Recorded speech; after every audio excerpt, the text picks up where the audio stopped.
Pak Tim, saya boleh permisi turun ya. Jadi bisa lebih dekat. Langsung aja kepada PowerPoint yang udah saya siapkan. Kenapa saya kepingin sharing pagi hari ini tentang hikmat? Karena beberapa waktu di awal-awal tahun ini kami tuh mengalami beberapa hal yang ternyata membuktikan gini loh Bapak Ibu. Seseorang itu boleh dokter, boleh pejabat, boleh orang kaya, boleh pengalaman kerja hebat. Tapi kalau mengandalkan itu semua nggak menjamin seseorang itu menjadi bijaksana dalam mengambil keputusan Bapak Ibu. Oke. Awal tahun kami itu dikejutkan sama pekerja gereja kita Bapak Ibu. Live group, jadi kami di gereja ada beberapa satelit. Nah, kami ada di dalam grup masing-masing satelit walaupun ada gembala setempat. Nah, ternyata pada awal tahun itu salah satu dari pekerja live group saya tanya sama gembala setempat, karena apa live group? Alasannya hanya karena tersinggung sama sesama pekerja. Tersinggung karena apa? Karena salah satu kata yang menurut saya itu nggak pantas buat dia seorang level pekerja untuk live group. Dan ternyata dia adalah seorang direktur dari salah satu perusahaan besar di Indonesia ini Bapak Ibu. Jadi gini, tidak menjamin seseorang itu levelnya dia direktur, orang pinter, tapi kenyataannya hanya hal kecil dia bisa melakukan hal-hal seperti itu. Awal tahun pula di salah satu cabang di gereja kami itu, dia orang yang bisnisnya oke Bapak Ibu. Punya teman, sama temannya dikenalin lagi sama temannya diajak bisnis bareng. Semua modal yang dia punya dia cemplungin ke sana, kemudian dia sekolahkan rumahnya, sertifikatnya dan beberapa yang dia punya dicemplungin ngambil uang bank lagi. Ternyata apa yang terjadi Bapak Ibu, semua yang diinvestasikan ternyata zero, nggak menghasilkan. Heng jadinya Bapak Ibu. Untungnya puji Tuhannya istrinya takut akan Tuhan, jadi istrinya bisa encourage dan mendukung dia kembali dipulihkan. Kami dengar juga Bapak Ibu, ada pacaran ini cowok cewek pacaran. Cukup lama pacarannya. Tapi cowoknya kudus banget Bapak Ibu. Kan memang kita di gereja ajarkan no kissing before married, no hugging before married. Cowok ini kudus banget deh. Wah seneng ceweknya, dikiranya cowoknya kudus banget. Jadi kissing lips itu ya pada waktu pemberkatan nikah. Ternyata kita baru tahu Bapak Ibu. Cowoknya ternyata sesama jenis. Oh my gosh, itu memang kenyataannya terjadi. Dalam hidup ini Bapak Ibu kita butuh hikmat Tuhan, butuh minta kebijaksanaan Tuhan. Gak bisa loh lihat seseorang, wah itu keren, itu tajir, itu profesor, ini itu berarti pasti baik. Kita butuh Tuhan dalam hidup kita. Next kan Bapak Ibu. Makanya saya rindu bicara wisdom. Nah beberapa macam hikmat, kita baca ayatnya dalam Yakobus 3 ayat 5. Jika kamu menaruh perasaan iri hati dan kamu mementingkan diri sendiri, itu bukanlah, ada 4 macam Bapak Ibu. Yang pertama hikmat yang datang dari atas, dari Tuhan. Yang kedua dari dunia. Yang ketiga dari manusia dan yang terakhir dari setan. Ada berapa hikmat ibu-ibu, bapak-bapak? 4. Mari kita sebutkan bersama-sama dari Tuhan, dari dunia, dari manusia, dari setan. Oke, kalau ada 4 hikmat ini Bapak Ibu bisa nggak volunteer aja sebutin. Bu saya mau kasih contoh, salah satu hikmat manusia itu apa? Atau hikmat dunia apa? Atau hikmat setan apa? Ada yang volunteer berani kasih contoh nggak? Kalau hikmat manusia itu gini Bapak Ibu. Saya on the way ke sini, sudah tahu supir saya jalan ke sini karena udah beberapa kali kami ke sini. Tapi toh saya juga nyalakan GPS. Karena apa? Cari alternatif yang terbaik gitu ya. Terus kemudian itu semua berarti apa? Hikmat manusia dong. Operasi plastik sekarang canggih banget. Kita lihat kalau Michael Jackson lahirnya hitam, hidungnya lebar karena hikmat manusia. Operasi plastik, pulangnya putih, hidungnya tipis. Bapak Ibu sejelek-jeleknya kita, mari kita lahir ori jangan pulang KW Bapak Ibu. Lahir ori walaupun hitam pulangnya ori. Jangan pulang KW Bapak Ibu ya. Nah itu semua apa?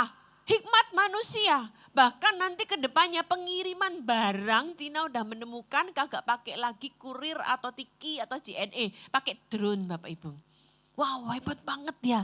Stem cell lah, ilmu-ilmu kesehatan, semua itu hikmat manusia. Yang hikmat dunia atau hikmat setan gimana? Nah, nanti saya jelaskan, next kan dulu.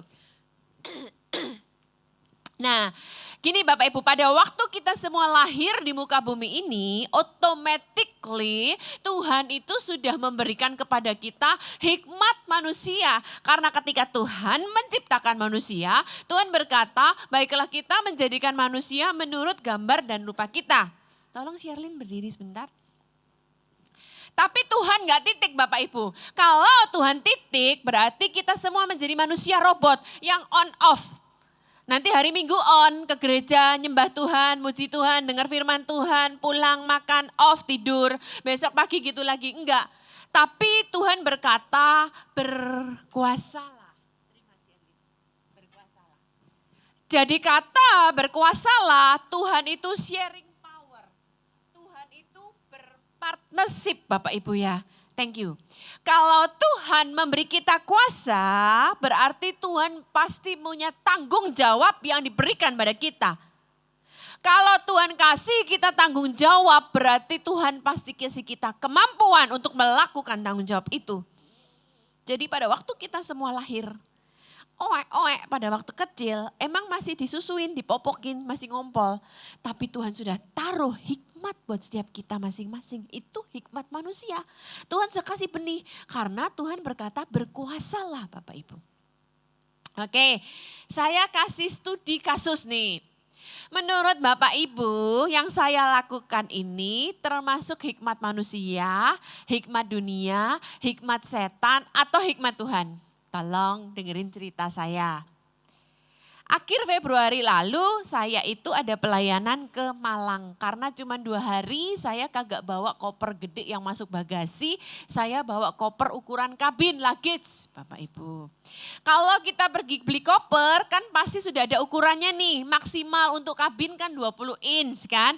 Karena saya gak masuk bagasi pada waktu saya check in. Maaf ya saya sebutin mereknya aja, Lion Air. Kan sekarang peraturannya bagasi berbayar dong kalau kabin hanya 7 kilo. Karena saya tidak masuk bagasi, pada waktu saya check in di counter tanpa bagasi. Sudah selesai check in, mbaknya jutek banget dari itu. Wajahnya udah ditekuk-tekuk gitu deh. Pada waktu saya check in, dia bilang, tasnya mana Bu? Sekarang harus dicek, tasnya harus ditimbang. Saya tunjukin tas saya. Tahu-tahu dia bilang gini, saya nggak mau terima tasnya ibu. Emang kenapa nggak mau terima? Nah tolong jawab saya ya, ini hikmat apa? Ya pokoknya saya nggak mau terima. Lah ini kita naik pesawat profesional tapi jawabannya pokoknya. Kalau sudah pokoknya repot Bapak Ibu. Saya bilang gini, loh Mbak saya ini beli tas ukuran kabin.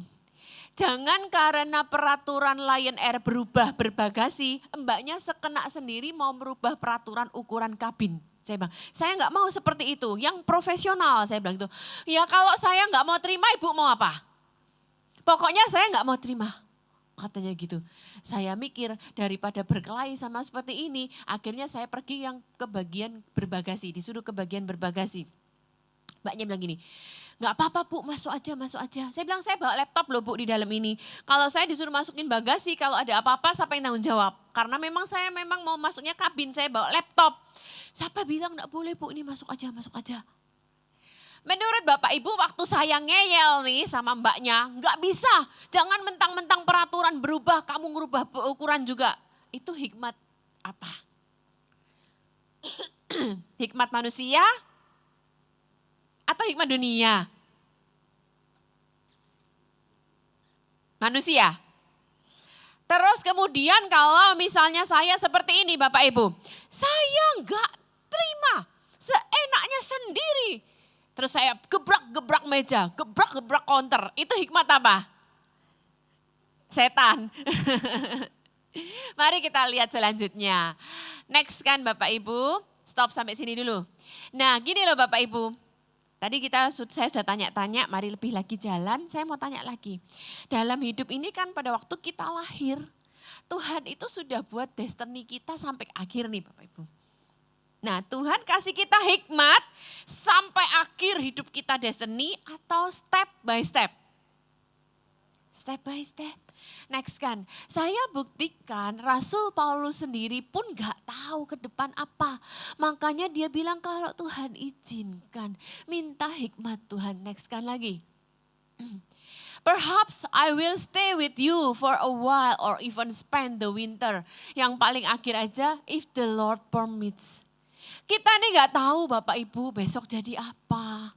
Makanya hidup kita ini minta senantiasa hikmat Tuhan, kebijaksanaan. Saya udah profesor Bu, kamu pinter, kamu profesor. Saya jabatan tinggi, oke. Tapi kita butuh hikmat. Next kan lagi supaya kita lebih ngerti Pak Ibu. Next kan lagi bagaimana kita punya hikmat. Next kan lagi, oke. Yang pertama yang harus kita lakukan Bapak Ibu adalah minta. Katakan sama-sama, minta. Tuhan itu menjamin kok. Mari kita baca ayatnya, seharusnya Indonesianya juga ada. Tapi untuk ayat ini Inggrisnya lebih masuk.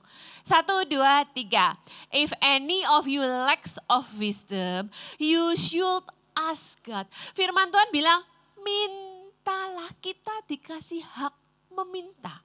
Loh Bu, kan Tuhan tahu isi hati kita. Pikiran kita.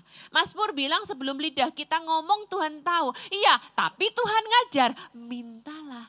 Maka firman Tuhan berkata, kalau kamu merasa kekurangan hikmat, mintalah. Loh Bu, saya ndak oon Bu, saya ndak dodol. Bahasa Jakarta kan enak oon atau dodol. Siapa yang bilang kita oon atau dodol? Tapi kita butuh hikmat dalam hidup kita sehari-hari. Firman Tuhan berkata, Tuhan akan memberi dengan limpahnya to all without finding fault. Tanpa menagih-nagih. Kami di gereja kita di pusat di Bali ada pekerja Bapak Ibu. Suami istri dia koordinator untuk sekolah minggu seluruh Indonesia sama yang di luar negeri. Dia bikin kurikulum dan mamahnya ini adalah kepala sekolah dari sekolah yang kita ada di Bali. Punya 3 orang anak Bapak Ibu. Cowok, cewek, cowok. Cowok yang paling kecil pernah menang salah satu Master Chef walaupun bukan juara pertama. Cewek yang di tengah ini punya kelemahan Bapak, bukan cacat, bukan. Bukan cacat mental juga. Tapi nggak bisa lihat angka. Jadi kalau matematika ulangannya selalu dapatnya 10. Bukan cepek loh ya Bapak Ibu ya, 10. Mamahnya kepala sekolah. Jadi gurunya sungkan dikasih ongkos tulis 10 Bapak Ibu ya. Mamahnya nih nangis, kita pertemuan ibu-ibu gembala, kita ketemuan setahun sekali, nangis ya cerita doain buat Joy. Malu dong ibu-ibu, mamahnya kepala sekolah. Tapi dia ingat ayat ini, siapa yang kekurangan hikmat hendaklah meminta hikmat. Apa yang dilakukan Bapak Ibu, dia bukan meratapi nasib ya nasib. Enggak Bapak Ibu, tumpang tangan orang tuanya. Nah ternyata di otak, kami lagi belajar tentang otak ya Bapak Ibu, tentang karakter, tentang otak. Ternyata karakter itu juga dari otak juga Pak. Bagian depan ini dibilang prefrontal cortex, bagian logika. Nah di dalam otak itu kita bukan bicara tentang medis bagiannya, tapi tentang bagian psikologi. Kalau ditumpang tangan Bapak Ibu itu dia bisa merespon. Jadi orang tuanya tumpang tangan tiap hari, Tuhan kan firman Tuhan berjanji mintalah. Kami minta buat Joy Tuhan dalam nama Yesus minta hikmat-Mu. Terus tiap hari didoakan. Mamahnya, papahnya, mamahnya, papa. Enggak langsung Bapak Ibu, enggak instan. Naik kelas 3, naik kelas 4, naik SMP, naik SMA. Terus didoakan.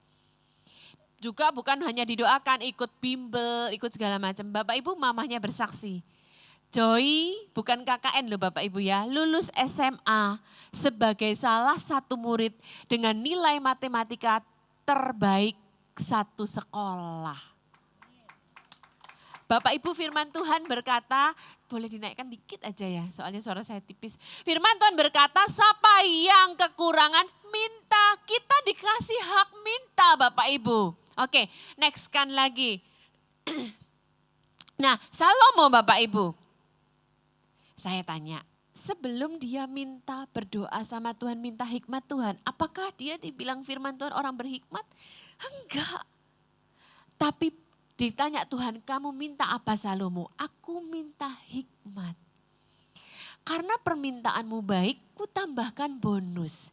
Mari Bapak Ibu, mari kita baca ayatnya dalam 1 Raja-Raja 3 ayat 12. 1, 2, 3. Maka sesungguhnya aku melakukan sesuai dengan permintaanmu itu. Tuhan berkata, sesungguhnya aku memberikan kepadamu hati yang penuh hikmat dan pengertian. Next kan lagi. Besaliel dan Aholiab. Yuk kita baca sama-sama yang keras Bapak Ibu. Dan telah kupenuhi dia dengan roh Allah. Dengan keahlian, pengertian, pengetahuan untuk segala macam pekerjaan pembangunan bait suci. Zaman itu Bapak Ibu, tapi dia sudah mengerjakan dengan penuh hikmat Tuhan begitu detailnya. Nah gini Bapak Ibu, Tuhan itu akan memberikan kita hikmat sesuai dengan apa yang sudah Tuhan berikan pada waktu kita diberi tanggung jawab dan kemampuan. Tadi kan saya bilang, pada waktu kita lahir, Tuhan sudah kasih hikmat kita. Kasih tanggung jawab, kasih hikmat yang sesuai tanggung jawab yang diberikan dong. Nah kalau kita minta hikmat lagi, Tuhan akan tambahkan sesuai yang sudah Tuhan berikan. Maksudnya gini Bapak Ibu. Kalau nih Pak Timothy seorang guru, gembala, cakap mengajar. Terus Pak Timothy berdoa minta Tuhan hikmat lagi. Enggak mungkin tiba-tiba Pak Timothy dikasih hikmat pinter masak. Atau misalnya Sherlyn, kecakapannya misalnya apa Sherlyn? Menjahit, minta Tuhan hikmat lebih lagi, tahu-tahu Tuhan kasih Sherlyn petinju. Kan gak mungkin Bapak Ibu. Jadi gini loh, Besaliel dan Aholiab dipenuhi Tuhan sesuai dengan apa yang sudah Tuhan taruh. Kalau saya suka belajar, Bapak Ibu suka ngajar, saya minta Tuhan hikmat, Tuhan kasih sesuai dengan apa yang sudah Tuhan titip ke saya. Next lagi deh, nanti saya kasih beberapa contoh. Oke, yang selanjutnya. Oke. Nah gini Bapak Ibu, mari kita bicara tentang talenta. Kita tahu semua tentang talenta. Jadi setiap kita lahir, pasti kita sudah dikasih Tuhan titipan talenta, kemampuan, hikmat manusia itu automatically ada. Yuk kita baca, yang seorang dikasih 5. Oke, kita tahu semua yang 5 jadi berapa Bapak Ibu? 10. Yuk sama-sama ya, kita lihat ya, saya mau tanya sama Bapak Ibu, tes Alkitab. Yang 2 jadi berapa Bapak Ibu? 4. Yang 1 jadi berapa? 1. Kenapa Tuhan marah yang 1 jadi 1 Bapak Ibu? Karena tidak dikembangkan. Firman Tuhan berkata bukan hanya tidak dikembangkan, di dalam Matius dikatakan dia nyimpan dalam tanah. Di dalam Lukas dikatakan disimpan di dalam sapu tangan. Gini, saya bayangkan dia marah sama Tuhan, kenapa kok cuma dapat 1? Tuhan itu enggak adil. Jadi akhirnya dia bilang, Tuhan itu kamu tuh enggak adil. Bapak Ibu gini ya, 1 talenta. Tapi kalau Tuhan yang kasih Bapak Ibu, itu dahsyat luar biasa. Kita nggak bisa meratapi nasib, aku cuman bisa dapat 1. Oi Bapak Ibu, 1 itu dahsyat loh. Kita tuh ada pekerja gereja. Orang Chinese Medan, bisnis juga di Medan. Jadi kalau pulang Jakarta seringkali bawain kami itu bolu meranti Bapak Ibu. Tahu ya bolu meranti Bapak Ibu ya. Saya itu demen banget sama bolu meranti. Apalagi yang isinya mocha, dikasih topping meses. Waduh itu sencing ping nih, hauma Bapak Ibu. Kadang-kadang kami juga suka yang dalamnya keju, dikasih topping keju parutan. Suatu kali kami itu ke Medan. Saya bilang sama Pak Roni, sayang turutin aku ya, aku kepingin 1 janji turutin. Kata suami saya gini, emangnya janji apa dulu, belum tahu isi janjinya orang suruh janji. Janji pokoknya aku kepingin beli bolu meranti. Saya tanya sama teman di sana, oh nggak usah harus ke kota Bu, karena kami bukan di kota Medannya, di Deli Tua.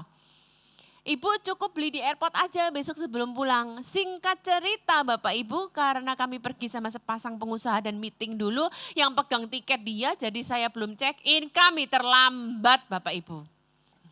Begitu sampai di airport final call, belum check in Bapak Ibu. Singkat cerita apa yang terjadi, lari.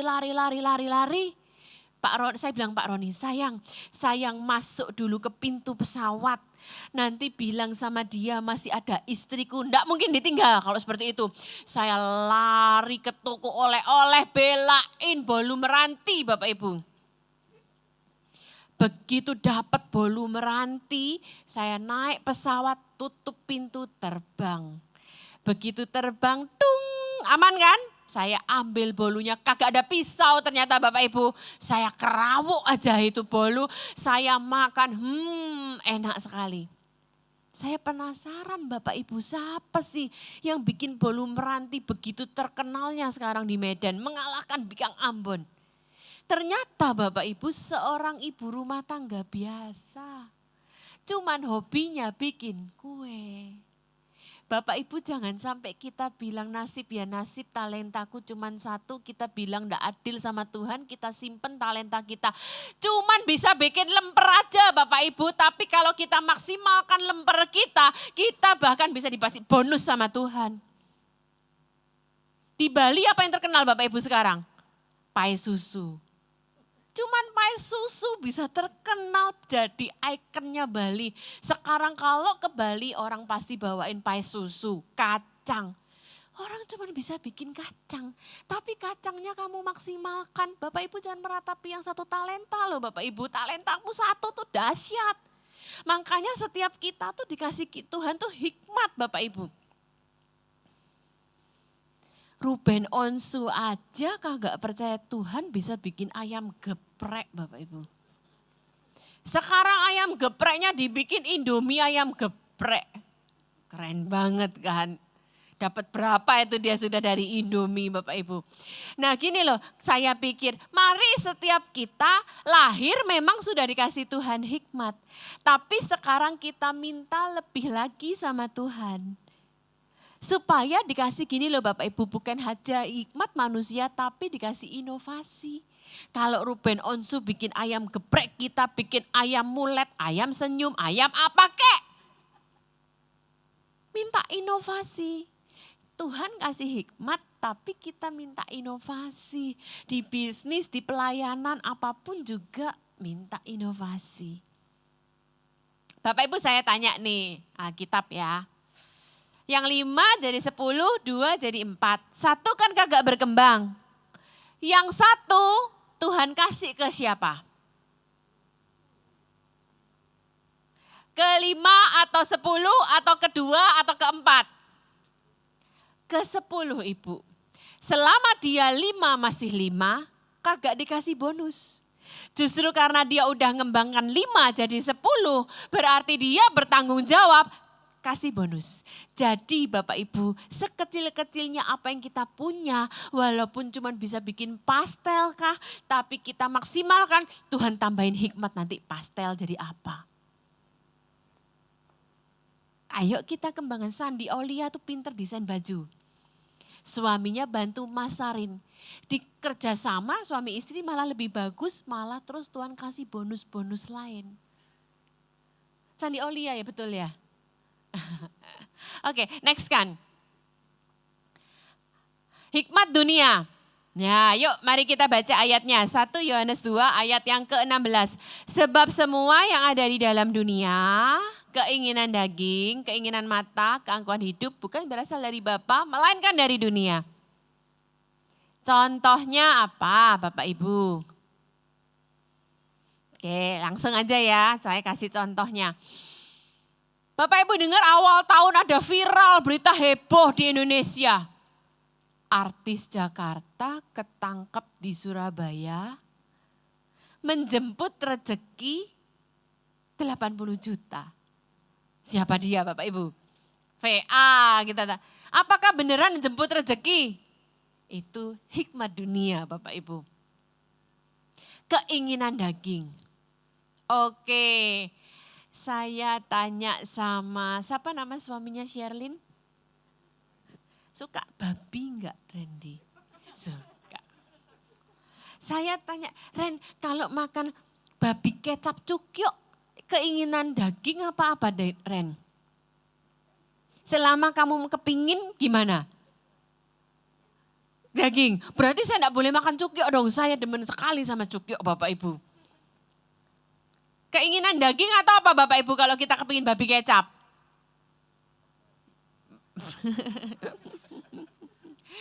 Nah, keinginan manusia lah saya pikir. Tapi kalau gini nih Bapak Ibu, ada babi kecap cukyok, kemudian ada RW, ada sate babi, ada samcam goreng tepung, kemudian jadi satu, kemudian ada pendeta doa gini Bapak Ibu.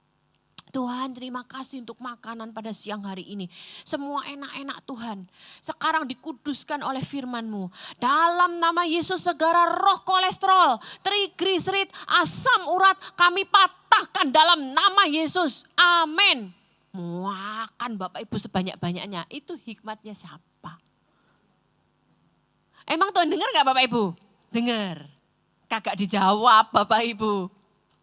Hikmat dunia, sudah nafsu daging. Udah mulai bisa bedakan?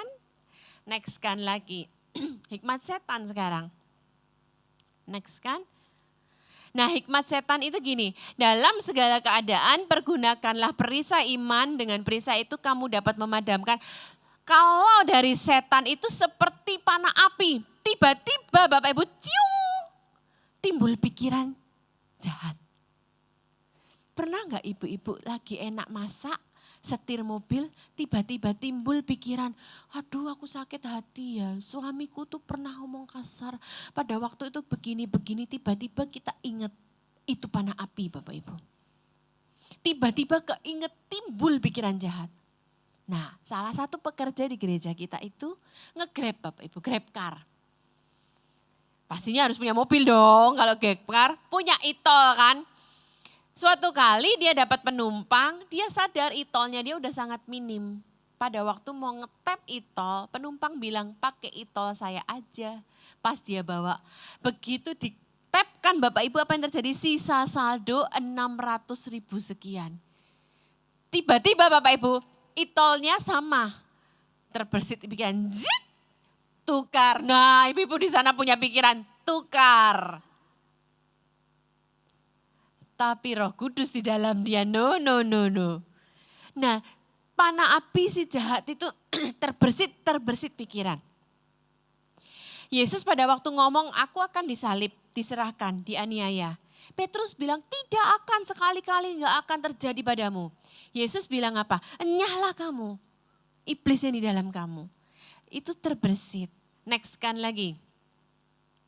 Nah sekarang gini Bapak Ibu, kita sudah ada hikmat manusia pada waktu kita lahir, Tuhan kasih talenta. Kita sudah tahu hikmat manusia, hikmat daging, kita hikmat setan. Saya tanya dulu sebelum lebih lanjut. Bapak Ibu kalau seseorang belum percaya Tuhan, bisakah dia punya hikmat manusia? Bisa dong karena Tuhan kasih talenta. Oke. Termasuk saya tuh paling bangga sama Pak Presiden saya. Walaupun belum percaya Tuhan, hikmatnya tuh luar biasa Bapak Ibu. Oke, next kan lagi. Kalau kita sudah ada hikmat, kita minta tambah hikmat Tuhan, apa yang terjadi? Jalan hidup kita ini sesuai dengan tujuan Tuhan. Next kan lagi, saya baru akan beberapa cerita di sini. Kalau kita minta hikmat Tuhan itu bukan sebatas good idea, tapi sesuai dengan kehendak Tuhan, berkenan dan sempurna. Saya kasih contoh gini Bapak Ibu. Anak-anak musik di sini yang tugas yang masih jomblo siapa? Pada jomblo kan? Kamu jomblo enggak? Jomblo, sini tolong maju ke depan. Namanya siapa? Randy punya pacar? Belum jomblo ya, sini Ren. Lagi didoain. Ren, kan bicara hikmat ya, good idea. Tiba-tiba datang cewek cuantik, bahasa Jawa kan enak ya, bukan cantik tapi cuantik Bapak Ibu ya. Maaf, aduhai pula bodinya, Yahud gitu ya. Good idea enggak? Good banget. Ternyata cewek ini masuk ke gereja ini takut Tuhan, terus setia, ikut komsel, bahkan terlibat melayani sesama pemain musik. Wah, good banget. Pas banget ya. Ternyata Ren, tajir Ren. Wah, pinter Ren. Oke, good enggak? Komplit ya, paket komplit ya. Tapi lebih dari itu semua Bapak Ibu, si cewek ini suka sama kamu, ngejer kamu. Saya tanya dulu, good enggak? Mau enggak? Mau. Pikir-pikir dulu enggak? Enggak. Mau ya? Good ya? Oke, thank you Ren. Logika, hikmat toh, itu enggak usah mikir, itu hikmat manusia Bapak Ibu. Cuman gini. Apakah yang cantik, yang kaya, yang pelayanan itu berarti itu yang dari Tuhan Bapak Ibu? Belum tentu kan. Yuk Bapak Ibu dalam hidup kita ini, kita tuh minta hikmat Tuhan. Gini Bapak Ibu, kenapa saya cerita ini? Pekerja gereja, bisnisnya oke-oke, punya pabrik Bapak Ibu. Kan kita tahu semua lah bisnis berapa lama ini lesu, menurun. Dia ini kredibilitasnya di bank bagus. Pakai pengalaman kerja dia ambil uang di bank 65M Pak. Bank kasih karena memang bagus ya kerjaannya. Tujuannya apa? Dia pompa iklan Pak. Iklan kan mahal juga. Dia pakai artis slot di TV-TV terkemuka dia. Ternyata apa yang terjadi Bapak Ibu? Iklannya tidak mendongkrak sama sekali. Terus telepon Pak Roni. Pak Roni tolong doakan Pak. Ini lulusan dari Amerika loh pengusaha. Zero pendapatannya Bapak Ibu. Pak tolong ke kantor kami Pak. Jangan-jangan di kantor kami ada setannya. Bukan masalah setan Bapak Ibu, bukan. Tapi kita butuh hikmat Tuhan. Sekarang akhirnya dia jual beberapa asetnya. Padahal apa? Pengalaman banget bisnis. Bapak Ibu kita enggak bisa mengandalkan pengalaman kita loh Bapak Ibu. Kita tuh enggak tahu ke depan terjadi apa. Tapi kita butuh hikmat Tuhan Bapak Ibu. Jodoh juga butuh hikmat Tuhan. Next kan lagi. Tadi saya minta izin Pak Timothy lebih dikit lah Pak ya. Jangan 45 menit ya Pak ya. Nah Bapak Ibu gini. Termasuk hikmat Tuhan itu, bisnis itu jangan tamak Bapak Ibu. Jangan tamak. Firman Tuhan Amsal bilang berikanlah padaku yang jadi bagianku. Jangan aku miskin mempermalukan Tuhan, kaya menghina Tuhan. Berikan aku bagianku. Bisnis pun kita ngerti Bapak Ibu maaf kalau di sini ada yang ikut. Cuman saya kasih masukan aja sama Bapak Ibu. Sekarang itu Pak, nggak tahu kalau di sini Pak ya, di gereja kami tuh lagi heboh banget fintech. Mia Bapak Ibu. Bisnis forex gitu loh Bapak Ibu. Yang kalau untung 2% maksimal, rugi 2% maksimal. Gitu ya Bapak Ibu ya. Bank aja 7% 1 tahun. Ini 1 minggu 2%. Heboh nih. Tapi itu belum seberapa Bapak Ibu. Lagi heboh. Di jemaat lagi heboh Pak di tempat kami. GCG Pak. Belum pernah dengar di sini GCG. 1 minggu 17%. 1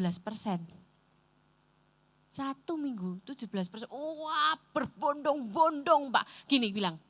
Sudahlah kita taruh aja sedikit aja lah.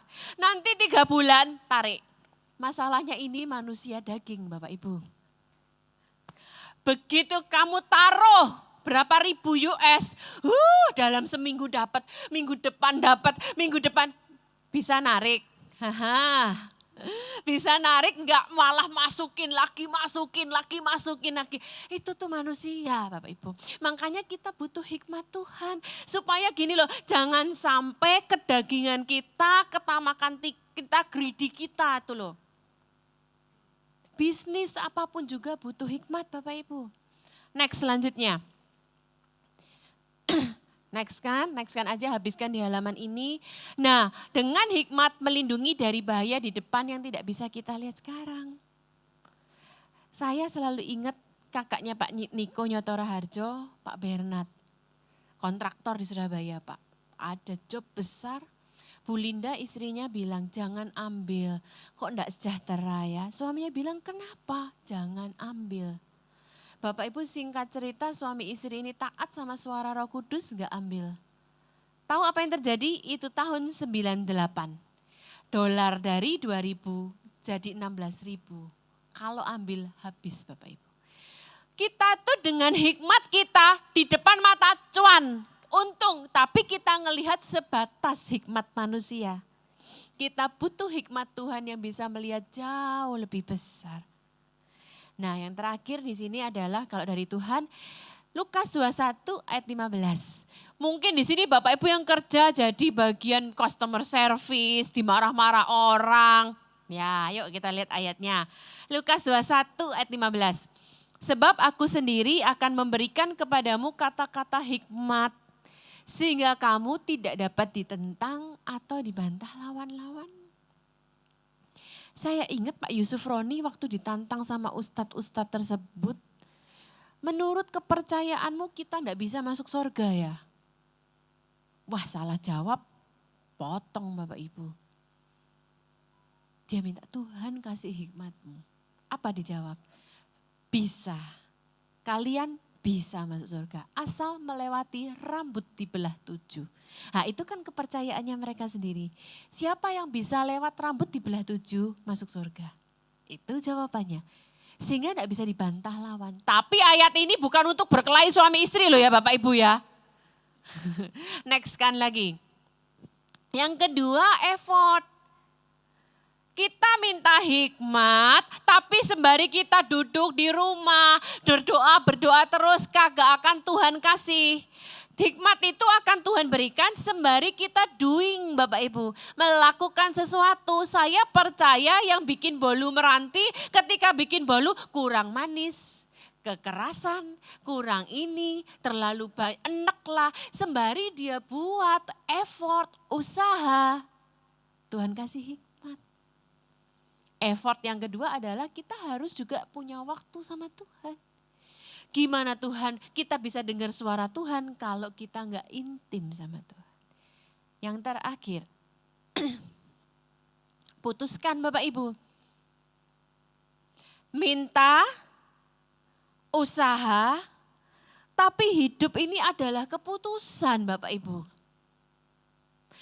Pernah kan kita hidup harus ambil keputusan A, resiko. Keputusan B, resiko. Tapi ada time limit, harus ambil keputusan. Gimana ya? Minta hikmat Tuhan, sudah.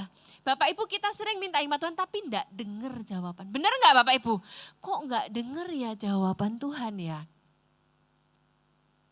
Ya emang zaman sekarang bisa saja Tuhan spektakuler kayak seperti zamannya Saulus. Saulus, Saulus, mengapa engkau menganiaya aku? Tapi zaman sekarang gak bisa dipungkirin jarang kita dengar seperti itu. Kita harus tetap ngambil keputusan. Gak mungkin kan Tuhan ngomong sama Randy, Randy, Josephine itu jodohmu. Kagak mungkin. Emang ada saya asal sebut loh ya. Saya asal sebut loh ya. Gitu. Kan enggak seperti itu. Tapi kita, Tuhan aku sudah minta berdoa, tapi kok enggak dengar jawaban, bener enggak? Oke, next kan. Ada video klipnya ya? Oke, mari kita baca ayatnya sama-sama. 1, 2, 3. The Lord says, I will guide you along the best pathway for your life. Kamu berdoa minta hikmat. Belum dengar jawaban Tuhan. Jalan aja kata Tuhan. Aku akan menuntunmu, advice memberi nasihat, dan aku akan memperhatikan kamu. Oke, tolong video klipnya dulu. Dalam perjalanan hidup kita, aku akan menuntun, memperhatikan, dan memberi nasihat. Coba kita lihat dulu video klip dulu.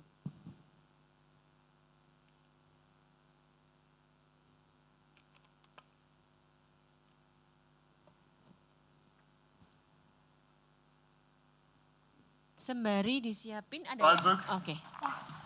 Put your helmet on. Are you scared? No, What if you fall? I know you will catch me. You're doing good.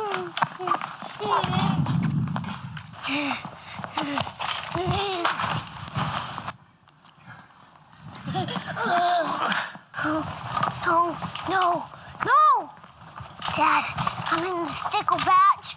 Dad, why did God make I don't stickles? know why God made stickers. It's a good question. Good question.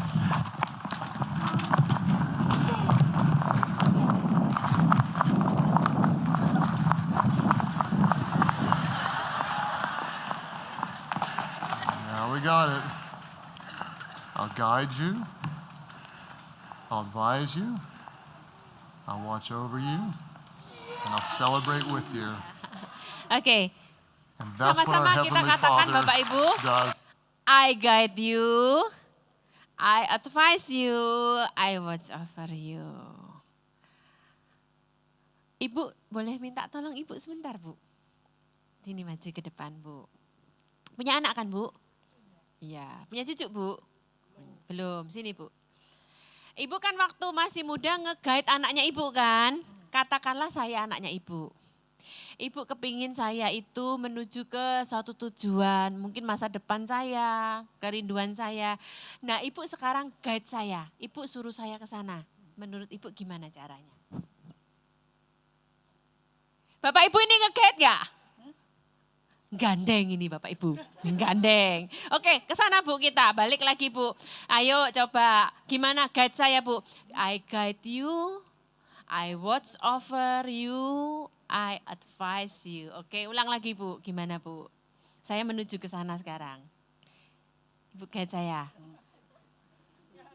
Masih gandeng Bapak Ibu.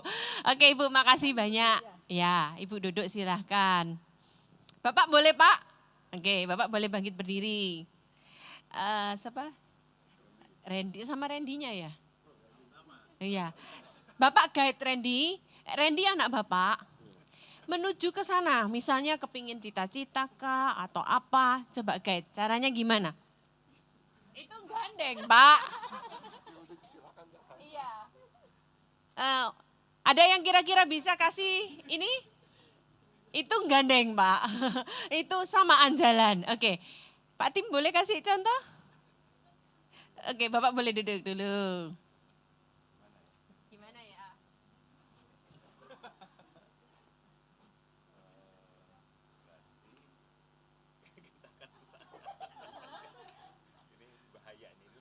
Ya, ada bahaya.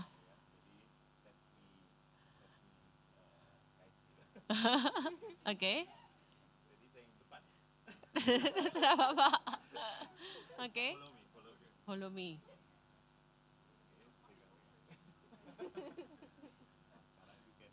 Ya, oke.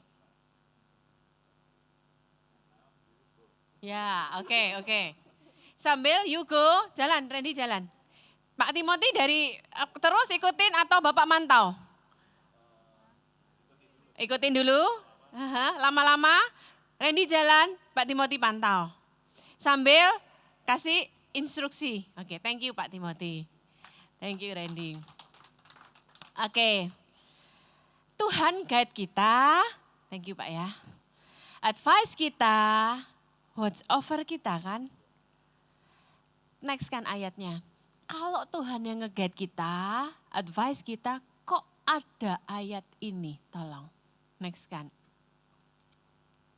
Mari kita baca, ini sebagai penutup Bapak Ibu. 1, 2, 3. Tuhan menetapkan langkah-langkah orang. Yang netepin siapa Bapak Ibu? Tuhan. Orang yang gimana? Berkenan. Ini bukan orang dosa loh ya, ini orang berkenan.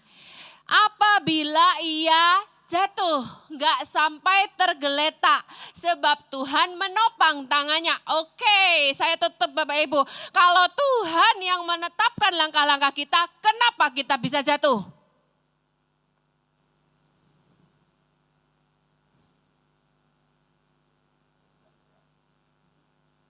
Belajar. Anak muda, kalau Tuhan yang menetapkan langkahmu, Randy, kok bisa kita jatuh?